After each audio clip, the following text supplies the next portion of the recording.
Day 4 in Kolkata. আজ যা হলো আমার সাথে কি আর বলবো।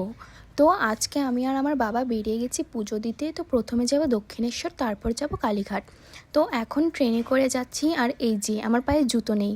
কারণ কি জানো, জুতোর নিচটাই খুলে গেছে। তাই গরমে খালি পায়ে যেতে গিয়ে আমার অবস্থা যে কতটা খারাপ হয়ে গিয়েছিল, মানে চোখে জল চলে এসেছিলো আমার, এত গরমে পা পুড়ে যাচ্ছিল একদম। তো এই ডালাটা কিনে আমরা গেলাম মন্দিরের ভেতর, তারপর পুজো দিয়ে গেলাম গঙ্গা জল আনতে। বাবা ততক্ষণে আমার জুতোটা ঠিক করে দিয়েছিল ফেবিকুইক দিয়ে। তো গঙ্গা জল নিয়ে তারপরে গেলাম ঠাকুরের কিছু জিনিস কেনাকাটা করতে। তারপর ওখান থেকে বেরিয়ে গেলাম ওপরের দিকে, তারপর ওখানেও কিছু কিনলাম। তারপর আমরা আসলাম খেতে, অ্যান্ড আমরা খেলাম এই ধোসাটা, যেটা খেতে খুবই টেস্টি ছিল খুব।